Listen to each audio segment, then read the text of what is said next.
Nothing. He did. Are you dripping? Are you okay, bro? Do you need a He must be pad? talking. He must be talking to the blue one Nah, because down there. everybody talk about how dry He I am. I talking. just want to make sure how moist these niggas is tonight. Like, are you wet? Is you soaked?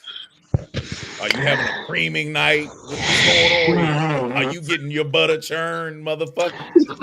Since y'all want to keep fucking with me, Home style, home style.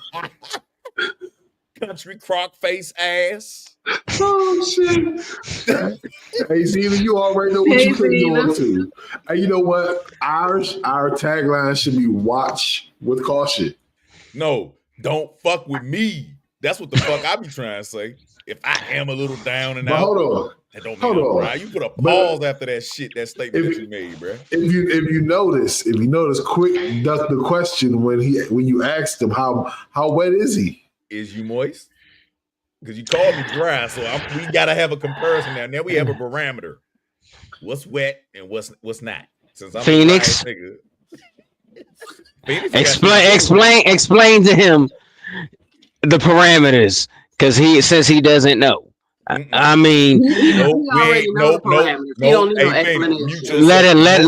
let her Phoenix, explain. Phoenix, And stay out matter of of this fact, argument. Rock, you seem to Stay out of know this argument. more than anybody. You brought Phoenix, all this up Phoenix, I anyway. had two of my supposed brethren tell me that I I'm dry didn't with no say. pause. No pause. So now, since we all diddied up, let's go. Oh, Nas, Who's wetter, super you no. or Rock? What? You call me dry with no pause, so now we all diddy now. Who's wetter, you or Why I we Quavo? didn't got? call you nothing. I was quoting him. Why? Hold on. Why we got to be all Diddy now? See, that just changed the whole dynamics of this Are conversation, you bro. a diddler? You're a diddler? Whoa, are you a dodler? Which one? And if you got to ask, Anyway, what, man, it's good to hear from y'all. Thank you for the energy, y'all. indeed, thank you. You don't sound so Sahara now. God damn it. I do have a No pause. I do have a serious question though, Oh because shit. I'm not, well, no, it's real, because for real it's been something that's been kind of weighing on me for like probably now 2 weeks, or I'll say a week, because originally I was going to ask this on what would have been last week's show, but we took the week off last week because of the holidays. And granted, that's the Thanksgiving is the holiday when we're supposed to be thankful, but you're supposed to be that all year long. And maybe it's just my over complex and over dissecting thought process that may be thinking more into this than or making things more complex than they need to be. But when you think about being thankful, how thankful are you for the mistakes you may have made?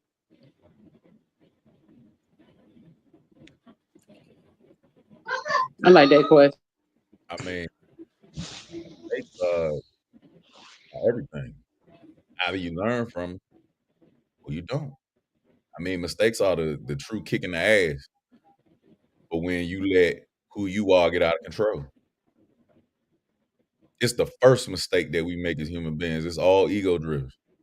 It is when we are too big headed to recognize our faults before we actually make the mistake. You feel me? Like, okay, um, situation in a bar, you know what I'm saying? I had too many drinks. I've accused, you know what I'm saying, people of doing unthinkable things that they had nothing to do with because I was under the influence. But now I have to suffer the consequences because I wasn't thinking at that time. And I had my ego involved in it. Like, you know what I'm saying? Like I was drinking too much. I was overdoing it. I wasn't being myself. So the hardest lesson was that now I have to live up to these mistakes. I have to apologize as the man that I want to be, or I can hold the grudge, you know what I'm saying, and continue to get kicked in the ass. So to me, a mistake is just it's like having your parents, but it's called karma, I guess. You know what I'm saying? Life and up your ass. You feel me? It be up. Yeah. You know what I'm saying? I digress. I would say my father always used to tell me experience is the best teacher. You know what I'm saying? As you live and you experience life, you make mistakes. The only way for progression to me is making mistakes because you can't learn everything by the book. Sometimes you go trial and error. You feel me? How you gonna know if you try? It's like if you try to jump across a ledge, and this is a small little ledge. How you know if you got to take a couple steps back further? You feel me? If you ain't tried to jump the first time and fall short and be like, all right, I'm gonna come try to do it again. Just some simple shit like that. So mistakes are key. I think honestly, my mistakes made me who I am, but not only that, but watching people around me make mistakes because it's not just your mistakes that you got to pay attention to because sometimes we have people close to us that make mistakes and you know what I'm saying? You possibly could have made that same mistake, but because you witnessed them go through it, you know what I'm saying? You like, I'm gonna fall back. Like prime example. Um, I watched my wife get scammed over a job situation where it was a fake employer and they really made it seem like she got the job. She was actually doing the work from home position, doing the job, and it was just a scam. You know what I'm saying? They was actually getting her to like scam and ship packages. You feel me? Like they played her as the middleman. You know what I'm saying? So from that situations, we went back and examined the whole situations. Okay, let's look at what they presented. Then it was like, this is how we fell victim. You know what I'm saying? So those mistakes made us be like, you know what? Now I know what to look for if it's an on home work from home position. But yeah, you got to learn from your mistakes. They only make you better. Now you only fuck up when you don't learn from your mistakes. Because insanity is doing the same thing over and over the same way and expecting different results. No, you got to change that formula. I agree with both of you. And I really don't have anything to add. I have, of course, made a lot of mistakes.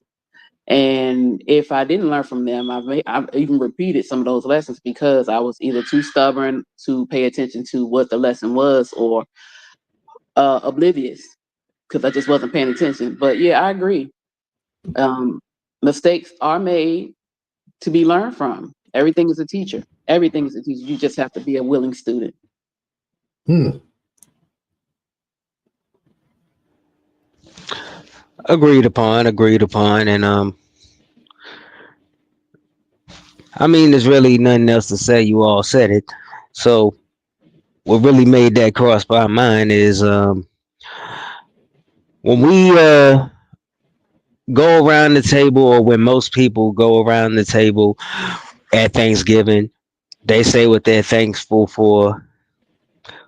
I've never heard anybody say they're thankful for their mistakes, and this whole thing came to my mind like because I drive a lot, so that's mainly my reflective meditative time, my time to myself, so on and so forth. And I actually put that into perspective, like going over, like just listing off, like when I'm in prayer, things I'm thankful for, and so on and so forth. And then that whole saying, I'm thankful for my mistakes, that just came across my mind. And then I just got stuck there. And I've been stuck there for like 7 days plus, just pondering that. Nobody really flat out says, I've heard people say they learn from their mistakes, they watch other people's mistakes, there's a lesson in the mistake, yada, yada, yada. You rarely ever hear anybody saying they're thankful for their mistakes or they're glad to have made them.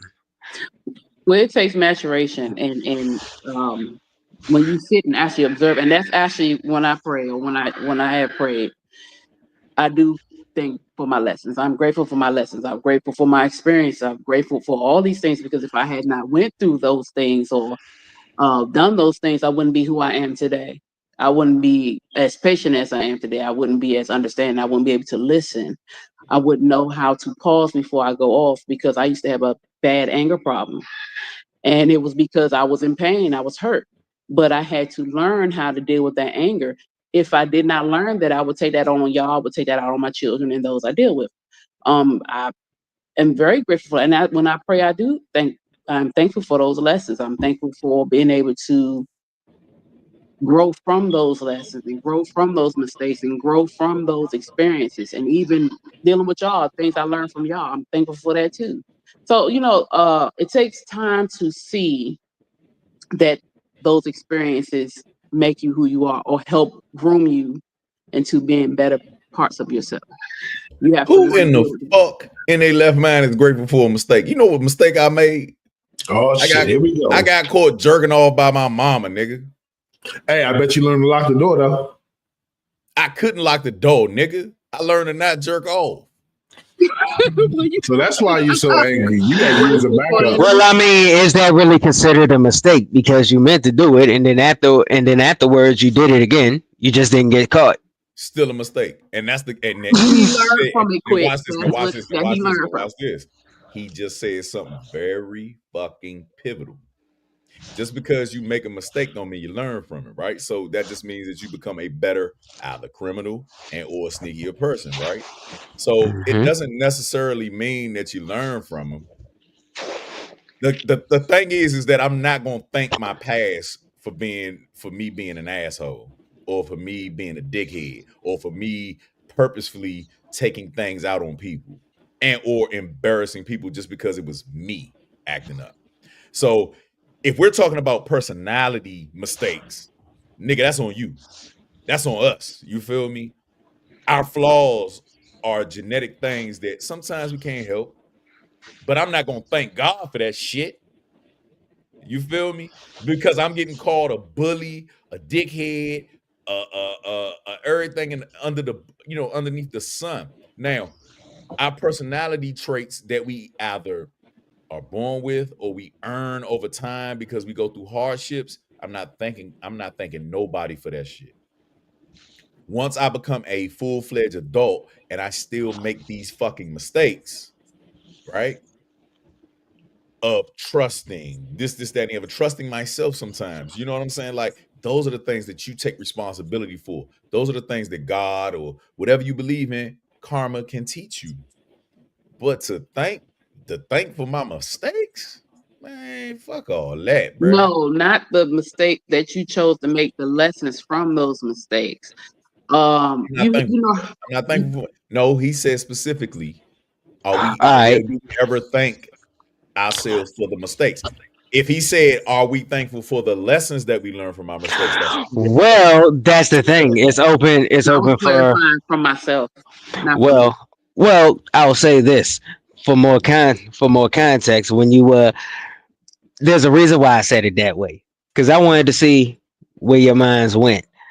Now, when I was pondering on it, it all leads to what resulted from those mistakes. Are you the same person you were when you made that mistake? Are you still a bully? Are you still an alcohol abuser? Are you still the person? Are you still the person that you look at sideways when that mistake was made? If you weren't, that means that mistake caused you to straighten up and not make that mistake anymore. But would you be the person you are right now if it wasn't for that mistake? So, in a sense, are you thankful that that mistake was made so you can become who you are right now? Are you thankful for what became or what lesson you gained or what wisdom you gained or what realization of self came from that mistake? So, whatever damage was done shall not repeat itself in the I ain't, present or the future.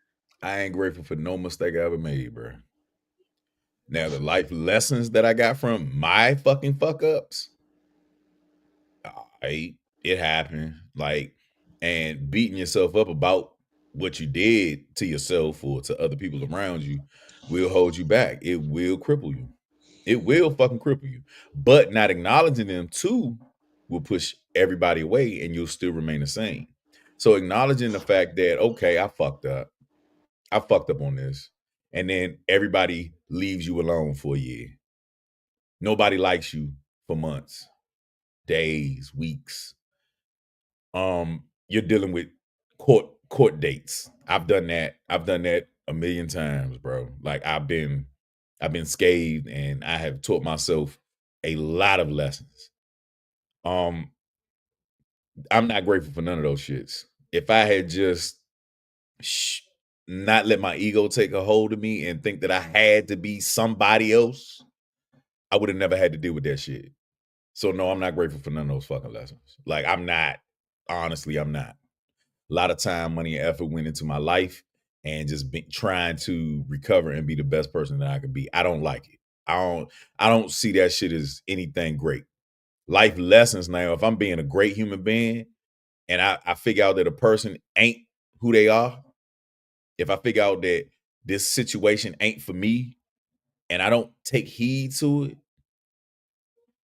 I don't know, bro. I'm not thinking shit that's negative, bro. I'm not thinking nothing that's negative, bro. Like none of that shit. It builds character, yes, but 9 times out of 10, everybody up here has a hang up because of the bullshit that they done did and the bullshit that they've been through and the shit that they couldn't fucking like control. So if you to thank people or to thank a mistake would be to be okay with everything that has been done to you. So that person there that did something to you in the past that made you who you are now. Thank you. Thank you for whooping my ass. Thank you for SAing me. Thank you for doing all this stuff because that was a lesson. Because I just existed and you took advantage of me. Nah, bruh. Nah. Fuck that. No, that's different. That's different. Um, Lessons that or mistakes that you've made, not what somebody has done to you, not what has happened to you, but the things that you have done, not you just saying things that have been done. You wouldn't thank somebody for violating you. You wouldn't. There's no lesson in that. There's no lesson in violation. There's no lesson in somebody taking advantage of you financially or emotionally or beating your ass. There's no lesson in that. You know what I'm saying? So that's different. In whose mind? Because imagine the person on the other side of the screen that has done things to people and they reaped what they sowed and they're thinking just like you right now and they feeling in their heart that what they did just came naturally to them and they beg for forgiveness, but now you scarred for life and they sitting there at the Thanksgiving fucking table and they thanking God, whoever the fuck they believe in, for the mistakes that they made, even though it was through your heart, your mental stability, everything. We got to think at all angles because it goes in every direction. If you feel like, as us as individuals, if we feel like we can thank everybody for our mistakes and we learn from it, what about the people that did the most undesirable things towards a person, place, or thing, whatever, you know what I'm saying?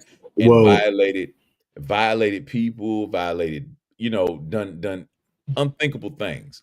And they're able to forgive themselves, even though they, you know, I think that it's more of a coping mechanism when we talk about did we learn? Sure, we got spanked on the ass. Yes, yes, you reap what you sow. But I'm not thankful for that shit. Maybe I'm repeating myself. I'm a digress. I'm sorry. What was well, you I gonna mean, say? Oh yeah. I was gonna say, well, I mean, I get what you're saying, bro. I hear you. You know what I'm saying? Like, I just reflect back to that one time where I was living with my mom and I went downstairs and I was washing clothes and shit.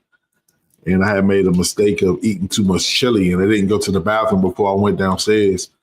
So I almost shitted on myself and ended up having to shit in the trash can to stop myself from shitting on myself. Now I'm thankful for that mistake because I know that I to do one or two things: slow down on the chili, or go to the bathroom before I go do laundry early in the morning because it would have been a shitty mess. You feel me?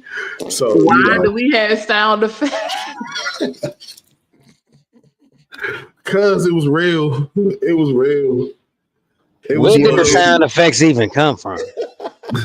No. The Mr. Dry producer. over there. He just The showed you how producer wet he in the was. corner. Look, that's Mo over there. He just answered your question quick. He showed you how wet he is. You're muted, bro. Put me in the back. Oh no. Mo, you're muted. I had food poisoning 2 weeks ago, and I really regret eating that chicken. I will never eat another piece of fucking chicken ever again. Well, so you done with little ass birds now. Yeah, I'm done with it. Nah, you know what? I love turkey breast, bro. Hey, listen, I'm good with turkey, bro. But So you just gonna just eat the that big turkey ass breast, bird titty. yeah, bro. I'm with that. But as far Nipple and as all. bruh, I cannot eat that little bird, bro. They don't even smell right, bro. Like, so I bought this subscription to an organic place to where I gotta explain this whole thing, bro. This shit about to go down a rabbit hole. Are What's y'all it called? ready? Meats are us. No, it's called Good Ranchers. And I want y'all to look them motherfuckers up because I got 80 packs of organic chicken in that bitch, right? But what I did not understand was that what the complaint has been lately is that these people are not sanitizing when they're doing it because they are using cheap labor. So they don't fall underneath a lot of restrictions. So when I cooked the chicken, it was good. It was cool. I ate it. You know what I'm saying? Next 5 minutes, I could taste the chicken coming back. And me, of course, the only time I throw up is because of mayonnaise. I actually held it down and it flew out my ass for 16 hours. Yeah. Yeah. So that's something that I definitely don't fuck with. I ain't fucking with no yard bird, man. Our ancestors, y'all don't fuck with pork. I fuck with pork now. I fuck with beef and pork. I ain't fucking with nothing nah, yard bird, you can have it. If I don't see that bitch slaughtered, if I ain't slaughtered myself, I ain't with it. Anything else, anybody? Did I get off subject? Wait a minute, but you would eat a pig you ain't slaughter? Hell yeah. Why? That's like the most unhealthy, death-ridden thing you could probably eat out the farm. Well, to your asshole, I'm gonna speak to your asshole real quick. So Don't you I know, put him in the back no, right I'm now? gonna speak to your Nope, asshole. nope. We are not Bro, speaking. because I know you ignorant, so I gotta speak to your asshole real quick, bro. No, you do not. Nah, I'm Don't gonna you? speak to your, I'm gonna speak to your Here you go, puppy guy. Mo. Hold on, here you go. Go ahead and talk to her. All right. So, Huh? as I was saying, I'm lost. You didn't hear the sound? Yeah. Pucker up, nigga. So All right, basically, put me in the what we back. have to do is we have to analyze how much bacterial infections and deaths by like certain meats come and happen each year, bro. I tell you what, between between chicken, fish with fresh water fish have the most fucking infections per year, bacterial and what is it? Parasite. Parasitic infections per year than pork does, because we cook the shit out of pork. But a fresh piece of fish cannot be fried till it's jerky, my nigga. Like for real. There is Like, no way yeah. you can cook pork that'll make it healthy, bruh. You are eating an animal that eats fecal matter and slop and trash, bruh. What the fuck do you think fish do, nigga? Have you ever All heard of fish right, tank? They eat I'm their own just shit, saying. bro. Every time somebody shits in that tank, they eat it. The only difference is a pig will do Rock, I it need in a front of witness. I you. need a witness, Rock. A pig will do it in front of you, and then once it need a doodles witness, out, Rock. it'll eat it again. Quick, do you eat shrimp? It's the cockroach of the sea. Do you? Yes or no? I haven't ate it in a long time. So you've eaten cockroaches then. I have. Okay. All I know. All right, so basically, you're saying the shrimp are more unhealthy than swine, aka the high blood pressure animal. Hey, look, I like Babe. Just eat some Baba Black Sheep. You be all right. I'll eat a sheep before I eat Wilbur. Okay, so let's let's move on real quick. So, I did have a video queued up. No, fuck no. I am looking this shit up. Which meat kills more people? Penis What? Crazy. in certain states. That was crazy. Y'all go ahead though. Nah, for real. Y'all go Nah, ahead. go ahead, bro. You got Please move on. on meat over there. Nah, go ahead.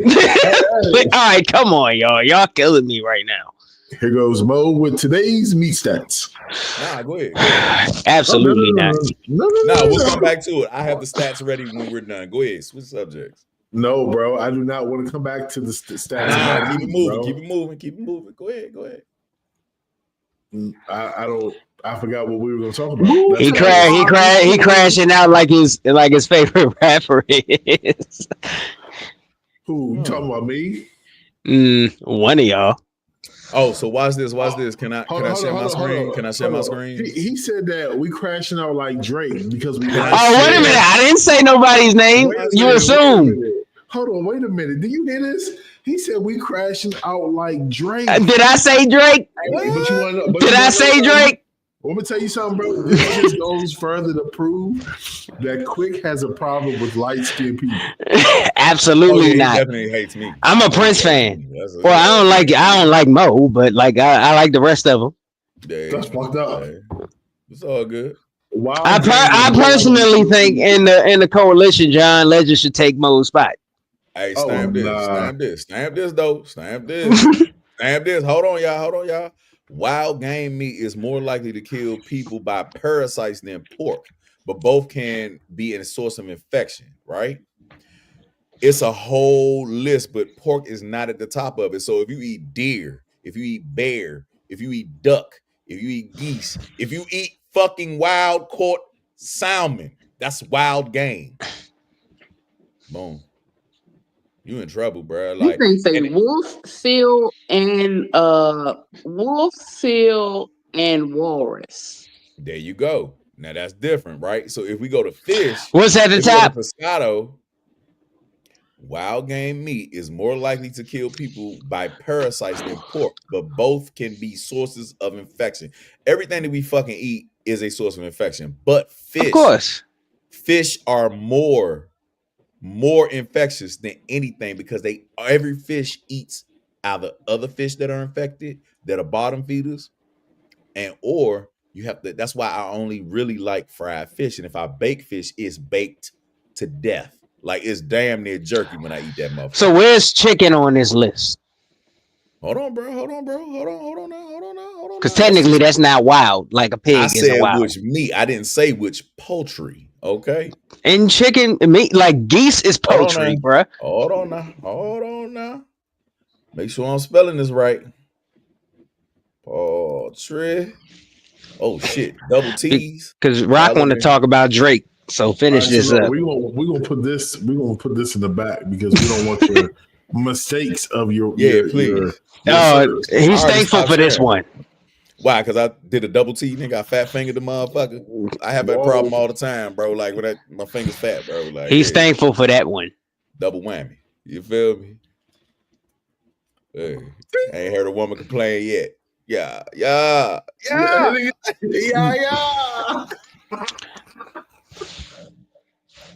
What is wrong with y'all? So, continue, Rock. In other news, the Philadelphia Eagles have took over the NFC East. I recall that my brother called me after I used my sick day on the show. You know what I'm saying, to kick back and watch some football. And, my good brother Mo told me I could have came on the show to watch that horrendous show that my Eagles were putting on, and they was putting belt to ass. And I told my brother it doesn't matter what the score is now; it's all about how it ends. And by the end of the score, it looked like the Eagles took the belt away from the Redskins and started whooping their ass. And they've been in a slump ever since, bro. How do you feel about that?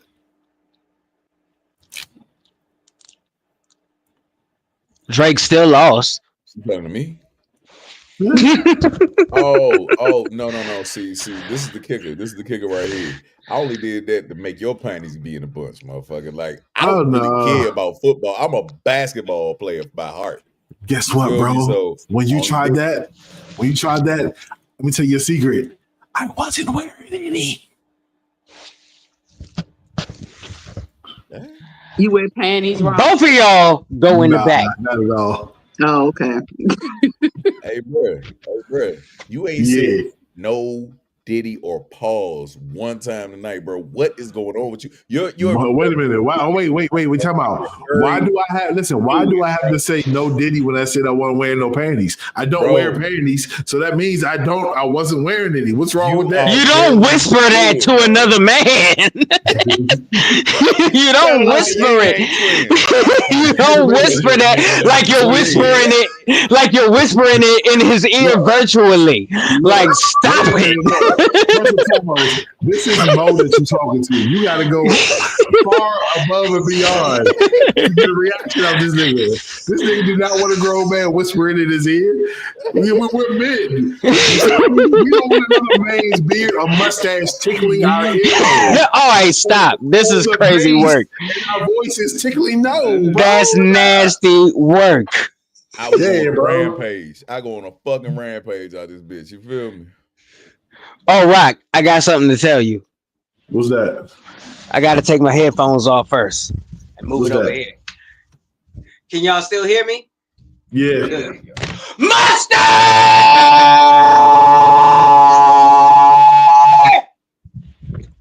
God damn. All right, that's it.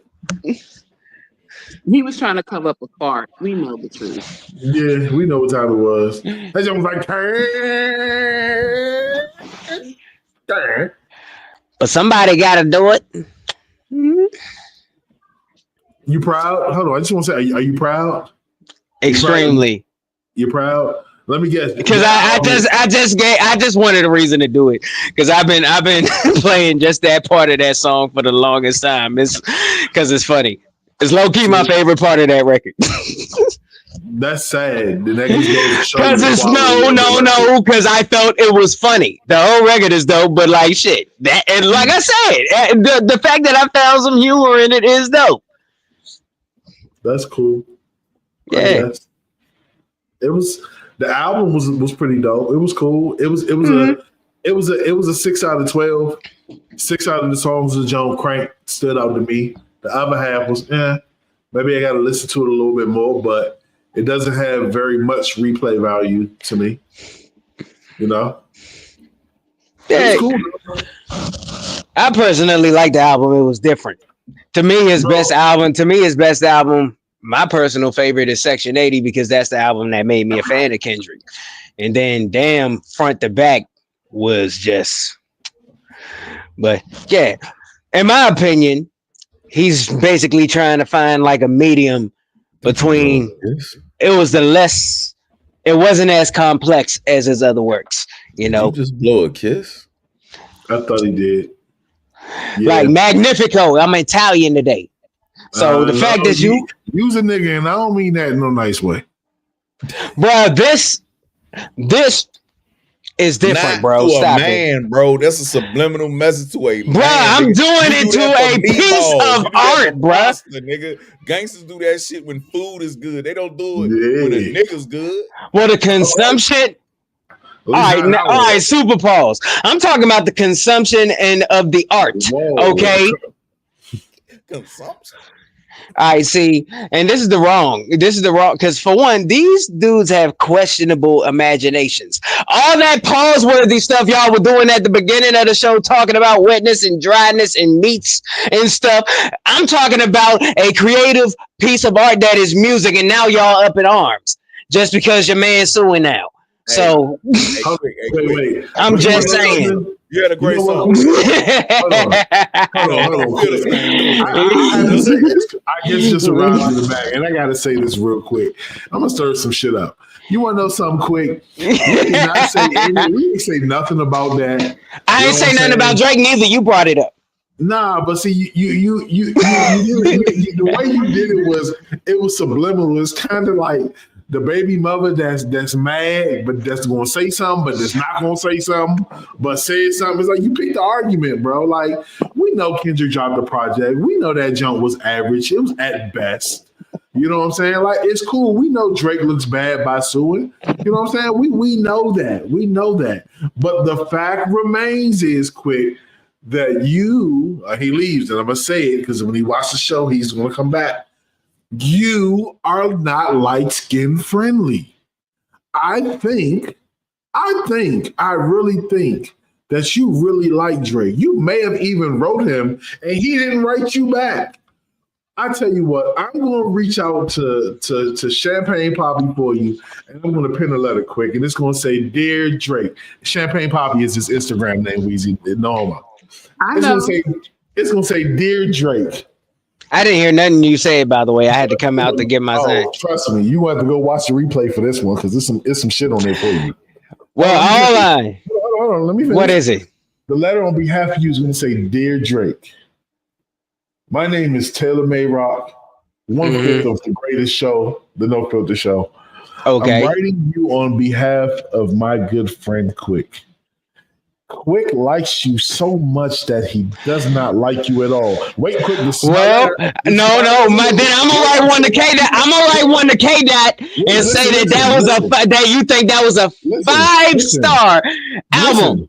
Listen, let me finish, Quick. Let me finish. Quick loves you so much that he hates you. I didn't say I hated him. Hold on. Quick wants to be light skinned so bad that he despises. Wow! You see this tribalism? Weezy? It's always colorism going on with these fellas. Hey, look, you the one you brought it up. Hey, it's color only because y'all made it based off of that. We didn't do that. Yes, way back when this battle started, y'all did. I'm just saying, just like for all I know is right now, this is the first time in battle rap history a petition was put in at the expense of an L. That's all I'm saying. So look, wait a minute. So the crazy part is, I'm gonna be honest with you. He shouldn't have did that. That was a bad play. But people are not looking at exactly why. It's not because he took the L. You got to look at the whole thing. That's what I laugh at about you Kendrick stands. Like, well, no, because what did I put in the chat? What did I put in the chat? Quick, see, you discriminate against the light skin man. Shut up, bro. Go ahead, dog. You know what? I don't feel like this is a safe place for me to speak. I feel like I'm being attacked because of the view. We are all brothers together. Quick, I still love you. Mo, do you have anything to say on behalf of those light skinned people in Drake? That nigga's a hater, bro. That nigga's a hating ass. Who? Peanut colored motherfucker, you know? That nigga look like he a Mr. Planners colored motherfucker. You, nigga. You. What exactly am I hating? What exactly am I hating on? Firstly, one eyeglass. What exactly am I hating on? I want to know that. If I called you, what exactly? Bruh, if I called you anything other than a child of God, nigga, you telling me, and I made a hit song about your ass, you ain't gonna feel the same? Yeah, I ain't gonna what? You ain't gonna feel the same? If I called you anything other than the thing. Hold on, wait. If he called you a pedophile, I'm gonna say the word. And it wasn't true. Yeah, see? Nobody wants that. Nobody wants that word. I tell you what, hold up to the house, nigga. This man this man is worth millions upon millions. He gotta handle it how the fuck he handle it, bro. That nigga called him. Well, all right. Well, I'll tell you this. I will say in No Vaseline, Ice Cube has a bar about Eazy-E. I will say the clean version, smelling like MC Ren in a certain way, and no lawsuits were thrown. Hold on, bro. Are you censoring? I'm just saying. Yes, because I'm not gonna say it. And for real, there's still no proof that Faith Evans did whatever to Tupac. So therefore, like I said, if you want to rebuttal the fact that he called you this and that, get back in the booth. Real talk. So otherwise, don't battle. Bruh, you would not call nobody in the battle rap to their face a pedophile, bruh. I would knock your face in, bruh. Like I would glass you and anybody else in front of me so bad, it would be an MMA fight. They would pay. And guess what? And Dana guess White what? would be at our fucking front doors talking about And some guess pedo. what? And guess what? And guess what? Rappers would look at you crazy because you shouldn't have been battling to begin with. If it's just words, respond back with words. Nah. Unless it's taken to a extremely, unless it's taken to a physical place. There's a battle rapper named Arsenal who has said the worst. Let me say this. Let me say this, and then we can swing back after we get done with our guests. We shall. You keep saying this is battle rap, but this ain't no battle rap league. You get what I'm saying? So you don't abide by those rules in there. But I'm just saying, it is what it is. Well, save your thoughts. Save your thoughts. Sit in your hands. No, battle rap didn't start on leagues, bruh. It started in the dang streets. We used to do that on corners and in parking lots, bruh. I get it. And guess what? In the same breath, if somebody came out their mouth still a little too wrong, somebody would got sold on. We're going to save that real quick. Oh, yeah. We're going to swing back. You sassy. You ready to attack the light skin, huh? Oh, okay. Introduce our quick, brother. Introduce our guests. All right, well, I shall. Anyhow, and besides, he's abreast on this, so we can get his opinion on this too, actually. So anyhow, joining us today on the No Filter Show, a very, very, very, very, very active figure in the DMV, notably in the Southern Maryland, but he has been doing things all across Virginia, so on and so forth, all throughout the DMV, basically. CEO of Skybox Productions, rapper, promoter. This guy literally runs his own award ceremonies for the platforms that he brings artists upon. His interviews alone do brilliant numbers. You may have heard him on some tracks from other prominent artists in the DMV and so much more. I'm pretty sure I'm missing a few accolades here and there, but we are going to talk about that more right now. I present to you all Mr. Skybox Sensei. Yeah. What's poppin', kid? What's up, everybody? Welcome. What it do, bro? How you feeling? I'm good. It's good to see y'all. Man, it's good to have you on here, bro. Yes, indeed. Y'all had me cracking up back there. I ain't gonna lie to you. Hey, man, look, we ain't done. You part of the Light Skin Coalition, so you gonna have to get with us. We're gonna have to tell you about quick behind the scenes, but we still love him. He want to be one of us, but he's still on trial period. We look like we the same complexion. Quick, I don't know what's going on there. See. That's what I'm saying. So I don't know. Hey, look, bro. I'm gonna tell you what it was, bro. Quick hasn't been outside during the summer. He's changing his complexion so he can blend in with us. So he's staying out in the sun. You know what I'm saying? He's working on it. So for the people that don't know who you is, you feel me? Outside of that brilliant intro that Quick gave you, let them know people who you are, where you from, and what you do. All right, I appreciate it. Quick, thank you for that awesome intro. It was awesome. It was amazing. My name is Corey Dyson, aka Skybox Sensei. I hail from Southern Maryland, St. Mary's County, 301 to be exact. I'm a dad first and foremost, so shout out to my son CD3. I love you, boy. I'm a friend. I'm a brother. I'm an uncle. You know what I'm saying? I'm just somebody out here just getting to it. By day, I'm a financial analyst. By night, I'm armed security, and 24/7, I'm Skybox Production CEO and host for Public Domain as well. So shout out to all the teams, SOGLB, Atrocity Legacy CGE. Shout out to everybody I'm affiliated with. All the love that they be showing me, man. There's so much I could say, but we'll save it for the interview. I appreciate the No Filter podcast for the opportunity as well, man. Y'all are amazing, so I'm excited about this one. Appreciate it, man. Much love. So real quick, I gotta ask you, bro, where did the Skybox originate? How did that come about? Because you've had great success over the time you've done it. I had the privilege to be a guest on there. I've seen a lot of dope people that, you know what I'm saying, I learned some new things about, even the people that I already know on it. So how did that develop and come about? Okay. I'm gonna try not to be long winded, but it's kind of like it's in stages. So Talk your shit, bro. yes, sir. Skybox Productions was created first. That came about really from my artist name.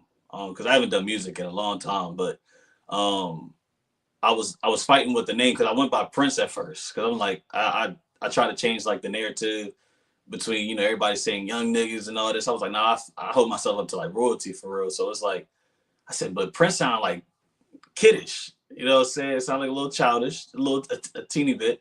Um, so I was like, let me find something else. So I was talking to a few of the bros, um, and I was just throwing names back and forth, and they was like, "Bruh, something got to stick. You gonna find it. Don't rush it. It'll come to you." But I was like, I need something quick. I just feel like it's like something that's brewing is about to happen. And so I'm going back and forth, and I'm like, I'm just, I'm freestyle. I'm trying to get. I was like, Skybox. I was like, damn, like that kind of sounds swag, but what's the meaning behind it? Like it's, you know. And I was like, people when they sit in the Skybox, those are people who of a certain caliber.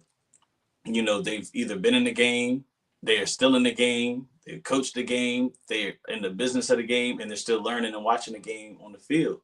And I was like, the skybox in this experience, when you go to the game, everybody would love to sit in the skybox, you know what I'm saying? And it'll be something that feel like you're in the upper echelon. So I was like, skybox is tough. And because I was rapping, with my Atrocity Legacy CGE family, Nook Gutter, all them, they was like, yo, when you rap, you don't even just rap. You be like just talking to like they were like, you make us feel broke when we rap or something like that. And I was just like, they was like, Sensei, like you teaching when you rap. So, Skybox Sensei became the name. 2020, my pops, he was like, you need to perform like more. Like you've been on a couple stages, cool, but you're good, but you don't take it serious. So he was like, how, it's COVID, everything's kind of sad, a lot of those last day at work, we didn't know it was our last day. So, we're trying to keep, the entertainment aspect going. And he was like, you need to perform in the mall. I can get you in the mall. And I feel like my dad, like Obama or something. Like, I don't know. The people that he be reaching to and, he know how to get in contact with is crazy. So he got in contact with a person and they was like, we really don't let nobody do these type of things in the facility. And I was like, that's cool. He was like, I can get you slots, I can get you a time frame. And I was just like, I'm not performing 4 hours by myself. I'm not doing that. Like, that's crazy. Like, I said, well, why don't we turn that into a selfless moment instead of selfish? I feel like it would have been selfish to keep it for myself. And I said, let's open up a platform for artists to perform. It's a corporate venue, literally in the books on Simon all over across because Simon is like international. There's nothing on the books for showcases. I said, we really making history right now if we pull this off. And behold, Skybox Productions was created. And then once the showcases started rolling, Enter the Skybox, my interview show, that became an umbrella underneath Skybox Productions, because during that time as well, um, it was just gloomy. It was dark. People, rest in peace to those who passed, during the time. It was just sad. It just seemed like it was sad, but people were focused on the negative. I like to look at the cup half, full, in a sense. And I said, well, during COVID, a lot of beautiful brands were birthed. People were tapping into their specialties. People was surviving, finding ways to make money. And I said, we got to expose that. So then I ended up creating Into the Skybox. I put out there publicly, how y'all feel about an interview show, not just with artists, because like Gregory, a couple other people already had, um, I said Gregory G the Prophet. Certain people already had shows, so I pay homage to them. But I was like, I don't want to just interview music artists. I want to interview everybody who's doing something. And that post did numbers, and people were hitting me up for interviews, and that was Into the Skybox. So I don't want to get too long with it into it, but that's how the creation of Skybox Productions and Into the Skybox came about. Now, with all that being said, I think we need some background Where Okay. are you from? Where were you established at from birth? I was born in St. Mary's Hospital, so essentially Leonardtown, Maryland, but I'm from Lexington Park, Maryland. Now that's unheard of. Now see, Southern Maryland artists don't get enough recognition. You feel what I'm saying? So how was that climb to gather like the reputation that you have amongst the PG boys or the DC, you know what I'm saying, the DC That fellowship or the Virginia fellowship? How was that grind?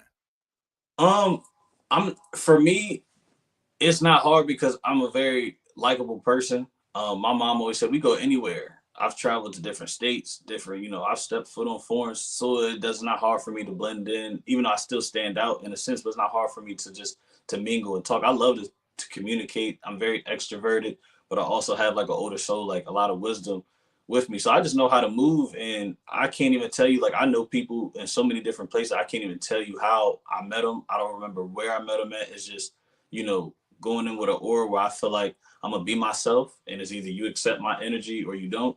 And when people saw what I was doing, I didn't have to really go chasing or looking for anything. Everything just kind of was coming to me, even to the point where my sound man, you know, he did it. He did that off of strength of just supporting what I'm doing. He said, "Man, I got a whole sound system I'm not even using for real, only for church. I'll come and do the shows for free." And I'm like, "Huh?" Like he was like, "Yeah, when you got these corporate shows, you need a dope sound." Man, he got our sound right. That was another blessing. When people saw the ad panels, more people started reaching out. And I can tell you, New York was heavy. They still asking me to come out there in New York. I had 15 artists from New York alone that was like, "You need to bring this joint out here." I had two artists, TK Ant and Scrams. They performed on one of my corporate shows, and they was like, "Bro, the boys want y'all to bring it out here." You know what I'm saying? Taz, he's from St. Mary's. He wants me to bring it out there. So New York was showing a lot of love. Philly was showing a lot of love. Just networking, being in the right place at the right time. Through God's grace, and um, just making my ways. I used to be in the go-go game. I used to be a promoter for All Jokes Aside, Drama Squad, things of that nature. So I was always around, my DCPG people. I got family, friends, from different areas. And of course, going to school, graduating from Morgan State, there's everybody is there. So it was kind of easier for me to network for real. So, question back to the music. Yes. So, you know what I'm saying? You say they said that you were pretty much like you were a game spitter. You were spitting knowledge. You know what I'm saying? You Right. was talking. So how hard was it for you to maintain your lane, knowing that that's not always the popular lane? You know what I'm saying? Most of the days, the most common music that sell is like drill. You know what I'm saying? Trap music. Or ratchet music. So how hard was it for you to maintain your lane, and did you feel that was fulfilling enough for you? Um, it wasn't hard for me in a sense of staying true to myself. Of course, I branched out, did like entertainment type music to try to please the people. But I was known for like freestyling, like my uncle Pierre, Ro, all of them. They would just be like, "Nephew, like, spit right now." Like I'm young. I'm like, "What you want me to say?" And they was like, "Say whatever comes to your mind." And I was a freestyler, so I'm just spitting like every time I'm around the boys, "Yo, let me hear something, nephew." And I was decent. And so I just kept freestyle. So I just kind of transitioned that into writing. I was like, well, let me learn how to write, after college, because I was kind of doing music from like high school, transitioning into my freshman year of college. And I would come home and I would do music. And when I linked up with Gutta and them like years later, when I'm just writing the first thing that comes to my mind, living my truth, and they're like, "Yeah, you really teaching." But I'm just like, I like music, but I kind of lost a love for it because the game got weird where I'm from. Me being completely honest, they had this list thing out.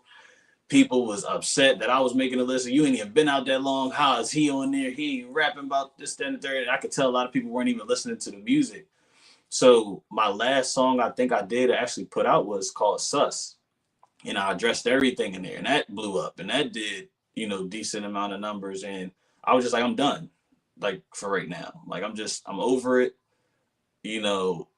I don't think it's my calling to be honest, I'm good at it, you know. But I've seen people who take it serious. I think deserve the lane. I'm just the person who wants to create the platform for those to elevate. And I've been in the studio with people like K Quick for real, and I'm like, I can hold my own, but that boy is monster. You know, that boy is beast. You know what I'm saying? So it's like, but to get recognition from them people like Roy, who's been doing it, he like, man, you killed me on my own track. You killed me on this. I'm like, you word? Like, you think that Gutter Nook was like, it's hard to follow up behind you because you do good. It's like that movie. What's that movie? Crossover. And the friend was like, you got the talent. And you got it, and I want it, and you got it. You don't even really want it for real. So that's just kind of how it was for me. I'm just like, I don't care for it because it's not giving me everything that I desired. But now because I created a different lane, I'm able to jump in and out of music when I want to, and I have the following, the backing, and everything. If I really want to take it serious, I know I could probably do some damage. But I have to cut you off because you said something very pivotal.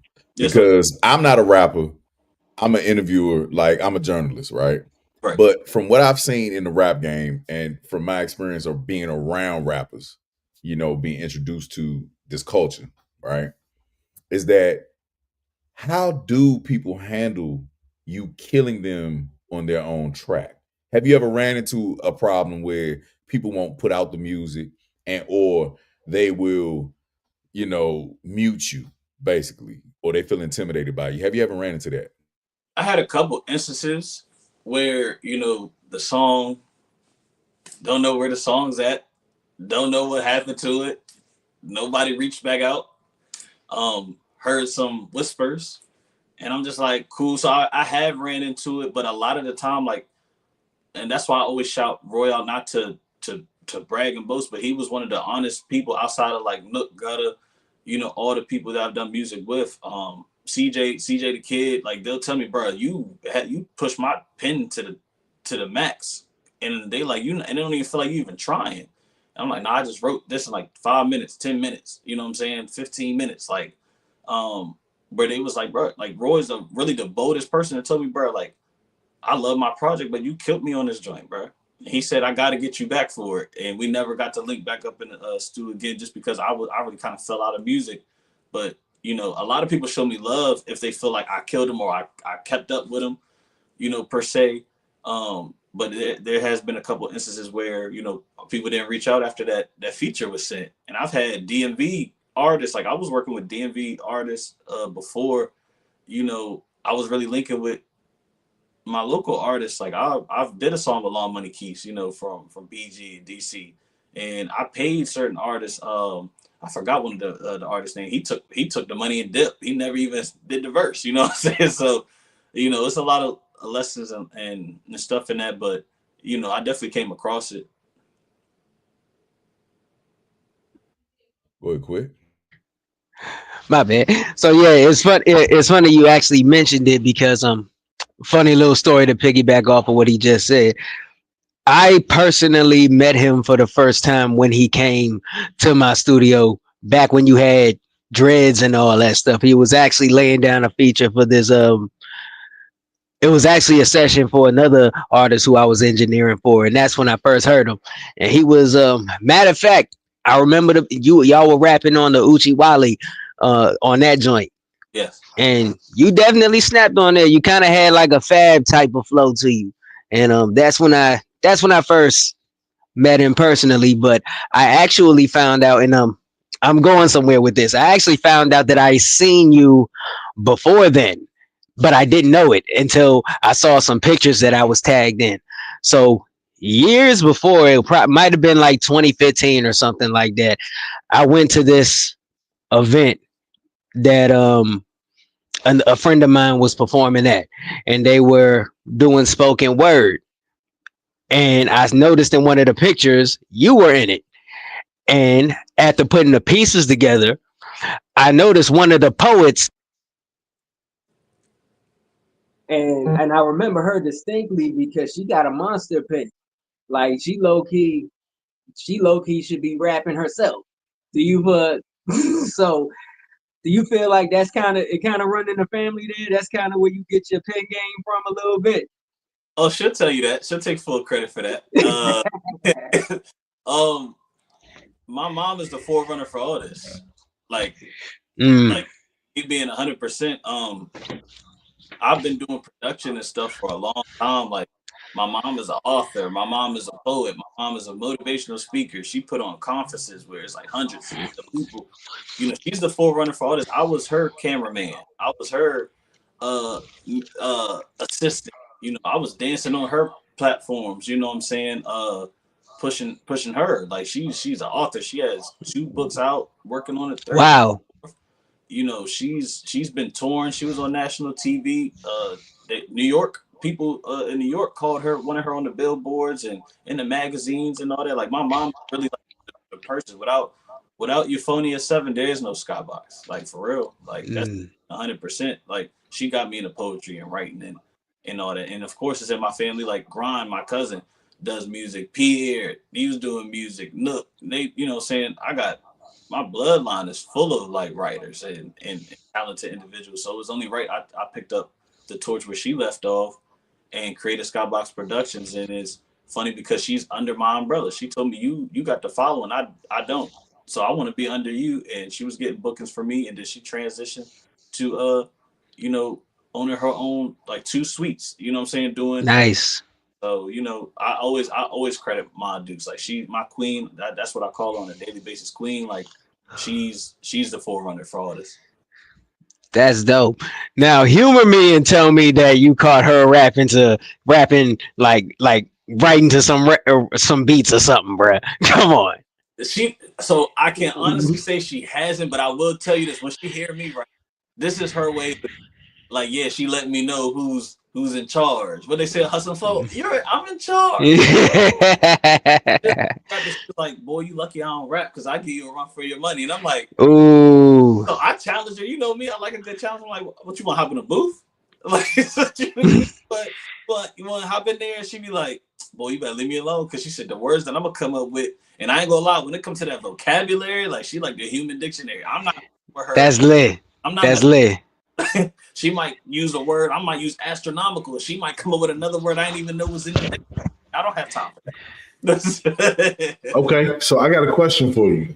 What's up? So you have to picture this. You have to put together a show, and you have 5 artists that you can put on that show. You have 3 openers and 2 headliners. Who are your openers and who are your headliners? Local or a celebrity? It don't matter. Mix it up. Goodness great. That's 5. Good gracious. Okay.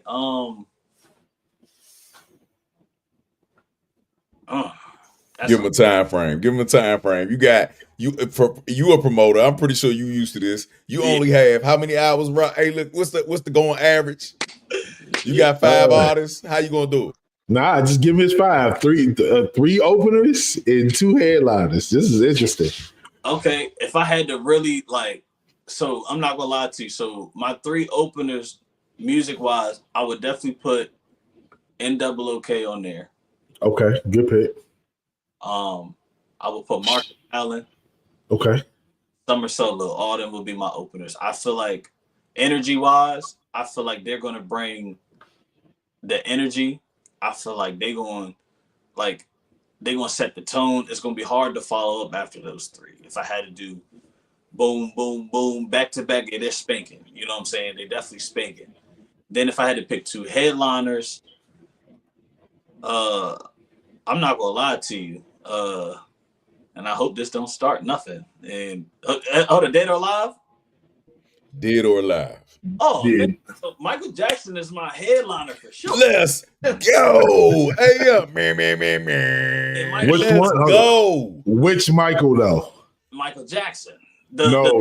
There's only one, bruh. No, there's 2. There's light skin. No, there's only one. Don't do me like that. No. There is only one. I do Light Mike and Dark Mike, both of my headliners. Both. Which out? All right. Okay. So wait, you gonna clone people now? That we didn't say that we can do 2. An AI one, and then I'm getting the real one, and then they so look. So that's your number 4, right? But before we continue to your number 5, all right. which album from each mic. So you going with the 2 mics as your 5? We gonna end it at that because I think you went with the first. You did 3 or you did 4? 4 artists. I did three 3 open. locals. So if I had to do another headline, I'm not gonna lie to you. Like I gotta put Nah, bruh. Pause. Which mic and which album would you want him to perform? That's hard. That's hard. I'm not gonna lie, bro. I can't even lie to you, bro. Like that's because I love both of them equally. I can't even lie to you, but like I wouldn't even care which album for real. Like that's dope. Like that's dope, bro. Is Thriller light skin mic, dark mic, or medium mic? That's dark Thriller mic. was medium. No, that was dark mic. He was where trying. he had the link. Medium was the bad. Medium, the light skin mic was bad. Was the bad album. The medium mic was Thriller. Medium mic. No, that was dark. No, he was transitioning. Yeah. No. After like a little stage incident, I believe. Yeah, when the Pepsi caught his ass on fire and shit, and y'all still drinking it. Yeah, my bad. But go ahead, bro. Your 5th artist. Mike would be like the main opener. It would be either Chris Brown or it would be. I'm not gonna lie to you. I would even take Lauryn Hill, bro. Like. Nah. No, bro, you gotta use that up on time, though, bro. You gotta put it in there that she show up on time. She can be as late as she want to be. I love her. so you wouldn't mind if she showed up after the show? Listen, did we have an after show? Hi, you like she gonna ask? What if she asked for another check? Oh, it's like, nah, let me stop. Hey, look, man, listen, now we gotta go in depth. It's like, nah. Now we gotta go in depth because, of course, you like Michael Jackson, right? And you do appreciate artistry, right?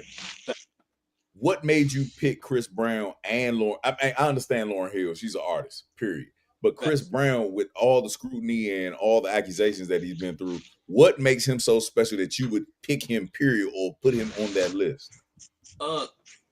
First, it's like I can't throw a stone at somebody else knowing I got my flaws and stuff. And it don't even got to be a comparison to whatever extent. We all got flaws. So people focus on that. I look at that man talent. Now, if it's something whereas, I have a level of a cat, you will, if it's coming to, personally. Because, certain things I'm just not going for. I can't be around you. I can't.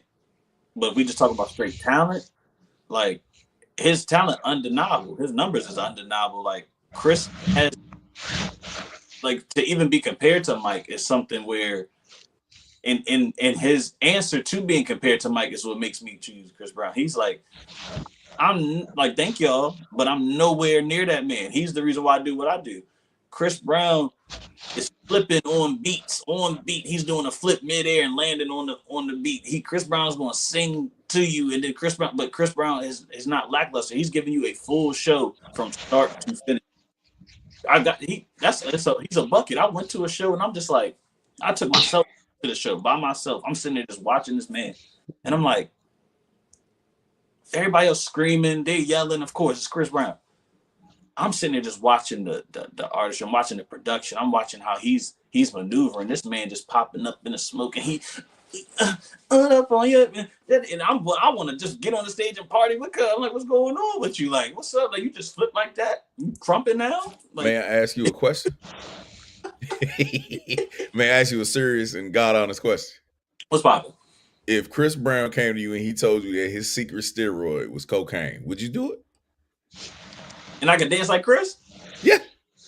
I ain't gonna lie. I might take the line. I ain't gonna lie. What? Just one line, right? Just one. Just one, Chris. Just one time. I might just like real quick, right on there, and just real quick, and I'm done. Listen, and you tell me I'm about to moonwalk like y'all never seen me moonwalk before. So you mean to tell me if I ever see you spinning on one hand, I know you done did a line? That's funny. That's funny. Nah. It's safe to say. Hey, I'm dying over here. So real quick, so I asked that question to open up to this other question because I know what it's like to be an artist.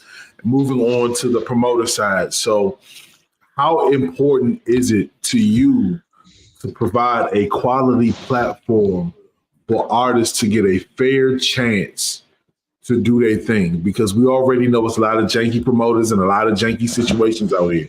So, you know what I'm saying? Have at it. It's very important. But it got to start with the face. Honestly, you can't build. I mean, you can build a company, with somebody janky and all that, but all you're going to hear is this person janky. Don't work with them, no matter how much they finesse and all this stuff. But with me, it started as selfless. I didn't make no money from and it's crazy because people think this is like a full-time thing for me because they see so much. I had to pay to be in those corporate buildings. I didn't receive any bread from that. You know what I'm saying? When I do Mm-hmm. events and stuff, that's coming out me and my team's pocket.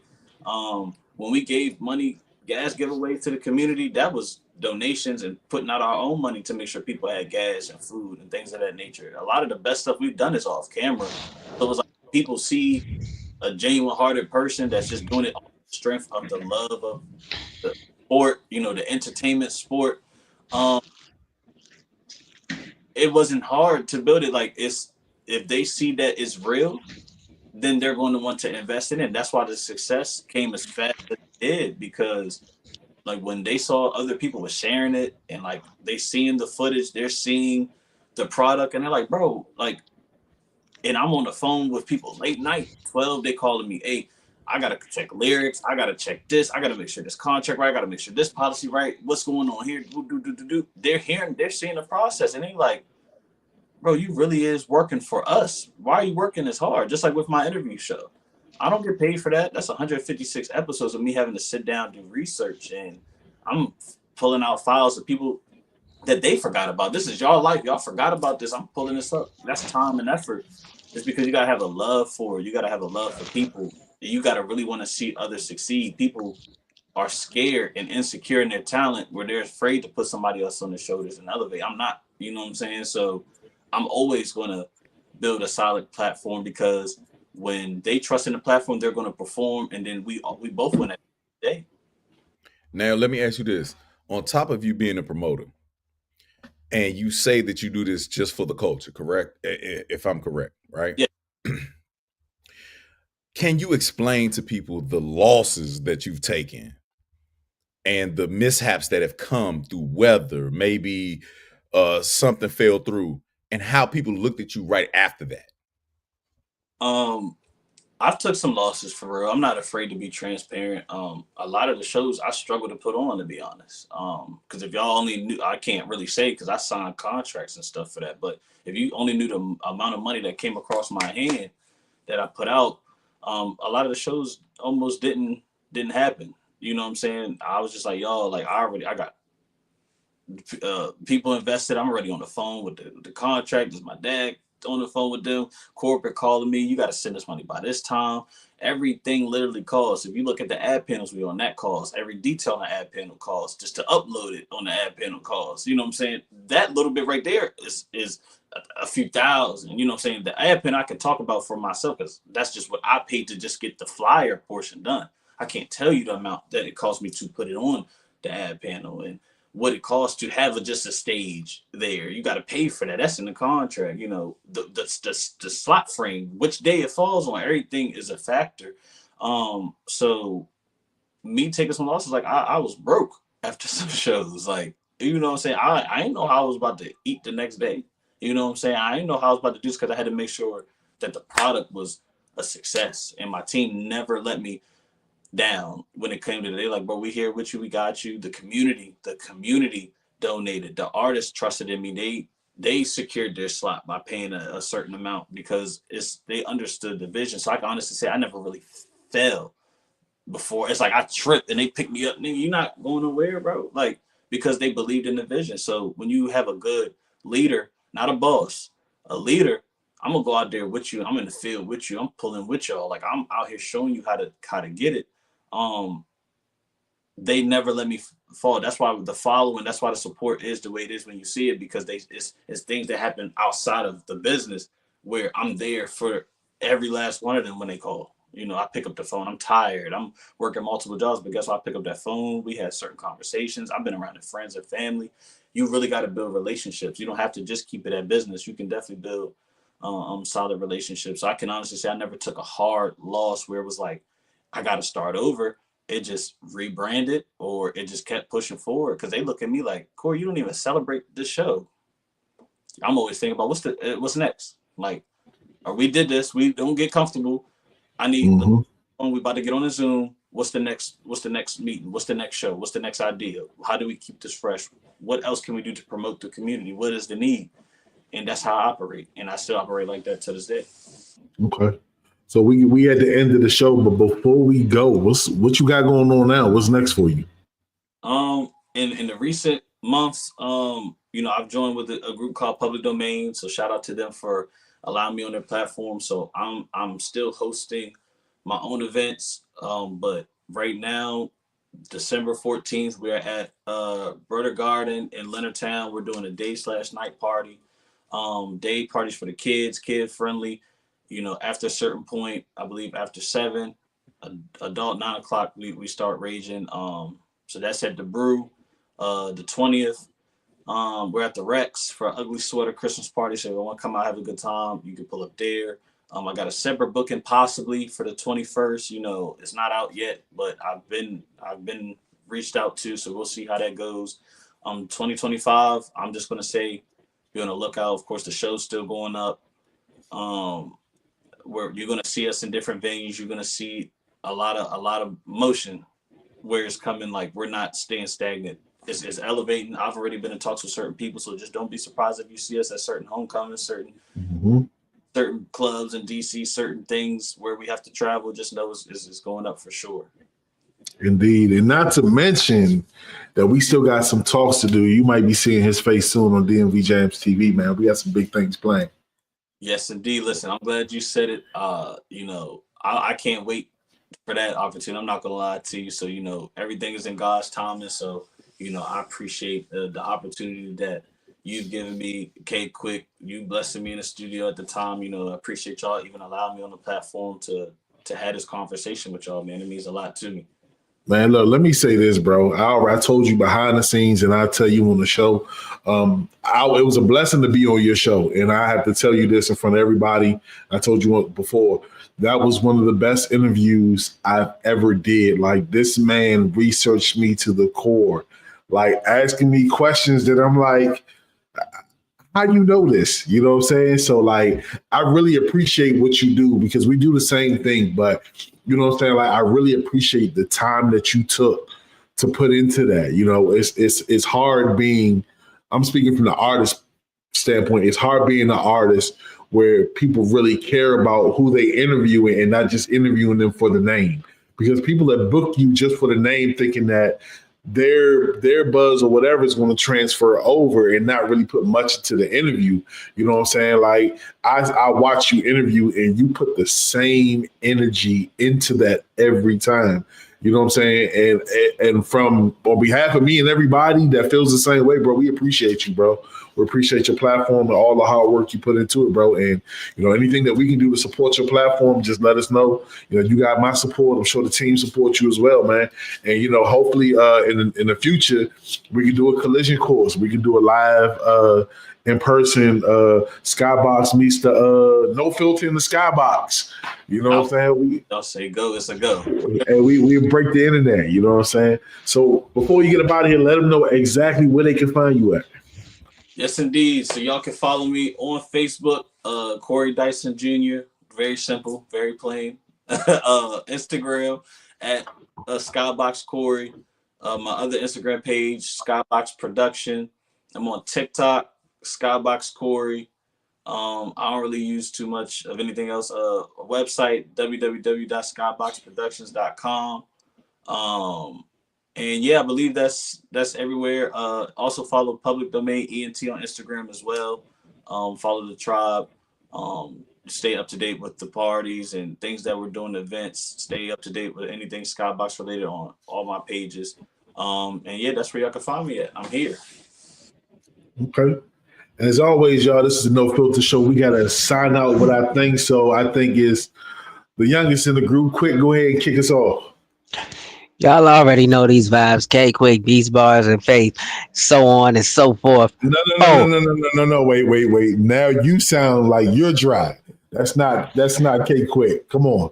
Start it Pound over. cake, nigga. Think Yeah. pound All cake. right, Moist all right, all mama right, pound cake, nigga. all right, balls. All right.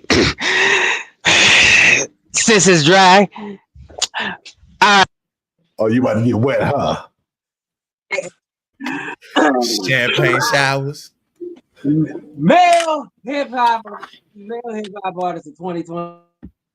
is that what you want to hear? Is that BBL? Out. Oh, well, the yelling is counting out. I will gladly repeat myself. I am K Quick, aka the 2024.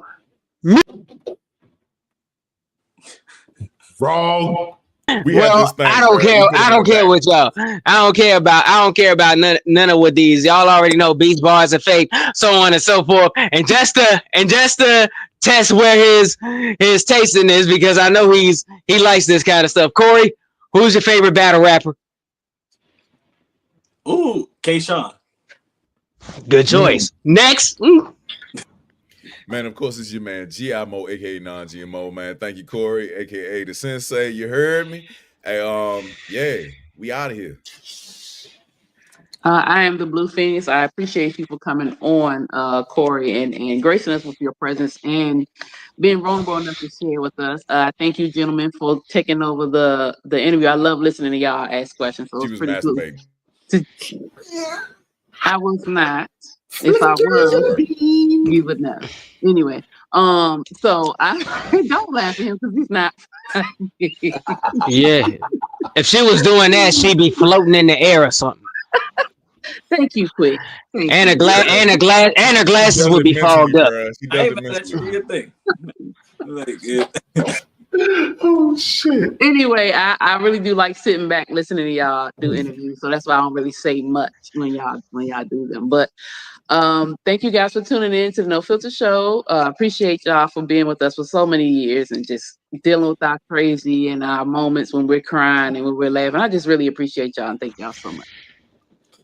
Yeah, man. Of course, y'all already know it's your boy May Rock. Follow me on all social media platforms at May Rock. Special shout out to going out to K Quick for winning Best Male Hip Hop Artist of the Year. Shout out to Kevin Robinson, aka Angle 45, for winning Videographer of the Year. And shout out to myself and the Red Vision Cinema team for our winning Best Short Film for Happy Anniversary. Man, make sure y'all tap in every Thursday around the same time. You never know who's going to be on the show. This is the No Filter Show. We love y'all.